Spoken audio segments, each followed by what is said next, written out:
बांग्लादेश में जो तांडव जिहादियों के द्वारा मचाया जा रहा है, पूरी दुनिया देख रही है। जो हिंदुओं के साथ बर्बरता, अत्याचार किया जा रहा है, पूरी दुनिया देख रही है। हजारों लाखों शरणार्थी बॉर्डर पे खड़े होकर भारत में शरण देने की गुहार लगा रहे हैं, अपनी जान बचाने के लिए, अपनी बच्चियों की इज्जत बचाने के लिए। दुनिया देख रही है।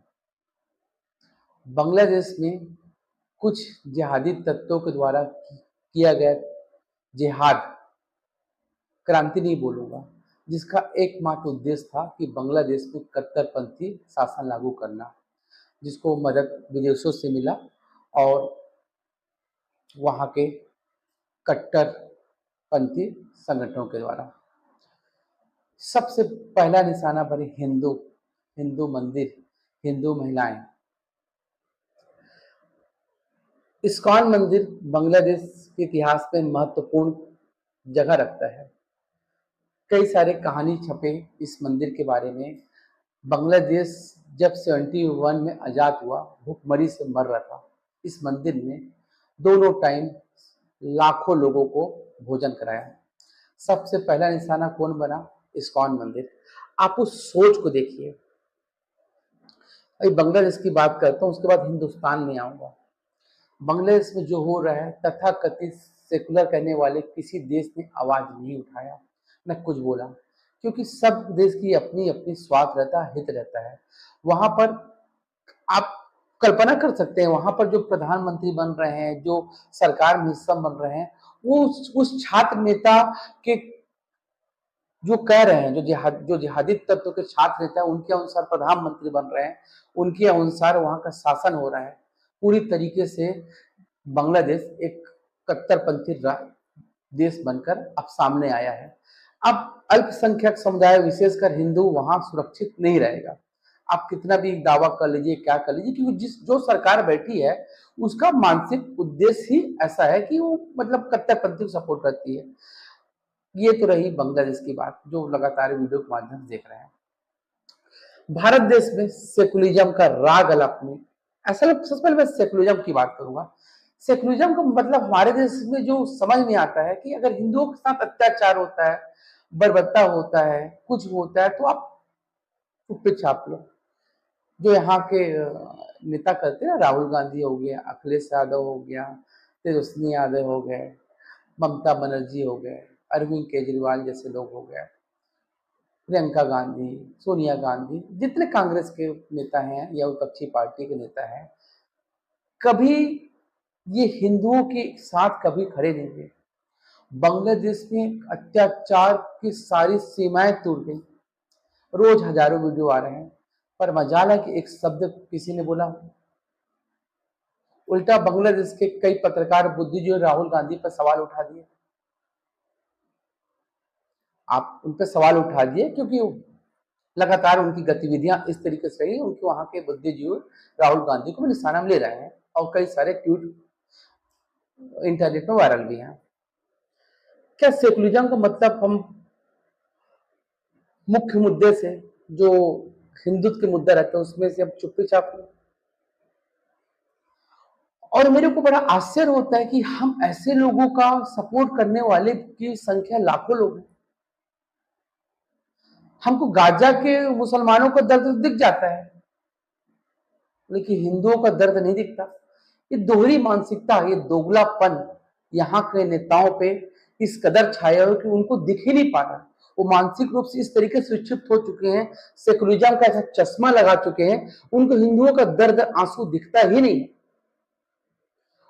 और दुर्भाग्य है, और आज सवाल उनके समर्थकों से भी पूछा जाना चाहिए, आपको नहीं लगता, आपको दर्द नहीं होता जब वहां मंदिर टूटा जा रहा है, जब हिंदुओं के साथ अत्याचार हो रहा है, बहनों के इज्जत के साथ खिलवाड़ हो रहा है? तो आपकी कैसी घटिया राजनीति है, कैसी स्वार्थ वाली राजनीति है। जब आपके घर में आग लगेगा तभी आप बुझाने जाओगे, दूसरे का दुख दर्द आपको नजर नहीं आता। आज बांग्लादेश हिंदुओं के साथ जो अत्याचार हो रहा है, वो सिर्फ भारत देश की ओर देख रहे हैं, क्योंकि एकमात्र देश है भारत जो हिंदुओं का थोड़ा बहुत कह लेता है, सुन लेता है। उसके अलावा कोई नहीं है। मुस्लिमों को तो खैर बहुत सारे देश है, 56 देश है। हिंदुओं को कौन देश है? वो बेचारे जाए भी कहाँ? वहां भारत की शरण देने की स्थिति में है नहीं, बेचारे जाए कहाँ? या खुद लड़े या खुद कटे मरे। और दुर्भाग्य ये होता है, अगर कोई इनका सपोर्ट भी करता है बांग्लादेशियों को, हिंदुओं का, तो एक तमगा लगा दिया जाता है कि यार ये तो बीजेपी का आदमी होगा। मतलब आप मानसिक स्थिति देखिए, मानसिकता के देखिए। यहाँ पर जो हमारे नेता है ना, एक्चुअल में नेता कौन होता है उसमें भी जनता गलती है। ये नेता एक इंडस्ट्री बन गई है। बाप पार्टी बनाएगा, बेटा राज करेगा, मुख्यमंत्री बन जाएगा और समर्थक जिंदाबाद करते रहेंगे। और समर्थकों को कार्यकर्ताओं झोपड़ी में रहेंगे और झोपड़ी में रहकर उनका जीवन कट जाता है। और जो नेता रहते हैं अकूट संपत्ति बना लेते हैं। हमारे भारत देश की राजनीति देखिए ना, जमीन से उठकर नेता वहां सर्वोच्च शिखर तक पहुंच ही नहीं पाता। उनको बस एक घुट्टी पिला दी रहती है, घुट्टी पिला दी रहती है कि हाँ भाई जातिवाद की लड़ाई में आप लड़ाते रहिए भारत देश के नागरिकों को। बांग्लादेश में जो हो रहा है वहां जाति नहीं पूछा जा रहा है कि भाई किस जाति को, ठाकुर हो, बनिया हो, ब्राह्मण हो, गुप्ता हो, कुछ भी हो, वहां पूछा ही नहीं जा रहा है। हिंदू हो आपको मारा जाएगा, आपकी पहचान सिर्फ हिंदू है। जो जातिवाद जो फैला रहे हैं ना, ये सब ये देश ये लोग जानते हैं कि वे जातिवाद में लड़ा के हम अपना हित स्वार्थ कर लेंगे। हिंदुओं को सोचना पड़ेगा। सेकुलरिज्म ठीक है, एक हद तक सेकुलरिज्म ठीक है। सेकुलरिज्म का मतलब ये तो नहीं कि हम हिंदुओं को अत्याचार हो रहे हैं आंख बंद कर लें। किसकी ओर देखेगा? वर्ल्ड में अगर हिंदुओं पे अत्याचार होता है किसकी ओर देखेगा? भारत देश की ओर देखेगा ना। यहाँ हिंदुओं पर अत्याचार होता है, आप आंख बंद कर लेते हो। क्यों? आपको तुष्टिकरण की आप इतने अंधे हो चुके हो कि आपको सिर्फ मुस्लिम का ही दुख दर्द दिखाई देगा। सारी योजनाएं वक्फ बोर्ड जैसी संस्था तक आपने इस देश में बना दिया, जो जहां हाथ रखा उसका जमीन उसका हो गया।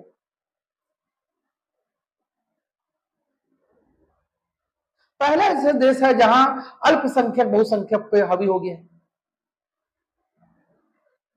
तुष्टीकरण ने इस देश की राजनीति को इतना नीचे गिरा दिया है, इतना नीचे गिरा दिया है कि अब लगता है कि तुष्टीकरण राजनीति का एकमात्र अड्डा है या एकमात्र रास्ता है जिससे सत्ता के सर्वोच्च शिखर तक पहुंचा जा सकता है।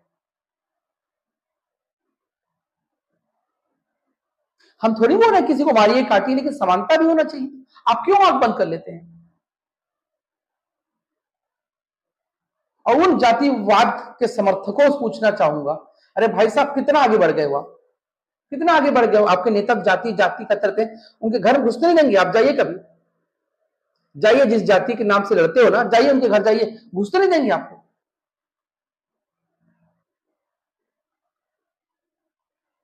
राहुल गांधी, प्रियंका गांधी मुसलमानों के लिए ट्वीट ट्वीट करते, लेकिन हिंदुओं के लिए एक ट्वीट नहीं आ रहा है। कैसी राजनीति है इस देश की? अब बदलाव करना होगा। अब बदलाव आपसे होगा, शुरुआत करनी होगी, खड़े होना पड़ेगा। दूसरों के घर में आग लगते कब तक देखे जाएंगे? जब तक आपके घर में आग लगे तभी आप समझेंगे क्या? बदलाव करना होगा। आपको समझना होगा कि राजनीति बदलनी पड़ेगी। जो नेता बोलते हैं, जो नेता थोपते हैं, उस आधार पर मत चलिए। जो राष्ट्रवाद के जरूरी है। आप बिना धर्म के, सनातन धर्म के, ये देश खत्म हो जाएगा।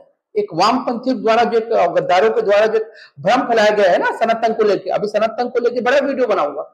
जितने सनातन को लेकर आघात किए गए हैं, सनातन इस देश का आधार है, न्यू है। जिस दिन सनातन धर्म पे आंच आएगा ये देश खत्म हो जाएगा। सनातन धर्म इस देश की आत्मा है। हर देश की आत्मा उनके धर्म होता है, इस देश की आत्मा सनातन धर्म है। इसको खत्म करने वाले खुद खत्म हो गए ना। सनातन धर्म को खत्म करने का सपना देखने वाले मर गए। ये खत्म कभी नहीं होगा। आपको समझना पड़ेगा, आपको खड़े होना पड़ेगा। जैसे दूसरे धर्म के लोग को देखते हो, अपने धर्म की बात आती कैसे खड़े होते, एकजुट हो जाते हैं, वो सब भूल जाते हैं कौन सही कौन गलत। नहीं यार, मेरा धर्म है वो करूंगा। तो आप लोग का सेकुलरिज्म का रोग कब तक लगे रहेगा? अपने धर्म के लिए कब क्यों नहीं खड़े होगे? अपने लोगों के लिए खड़े क्यों नहीं होते? सोचना पड़ेगा आप लोग को। बहुत सारी बातें हैं जो अगले वीडियो में बात करेंगे। धन्यवाद।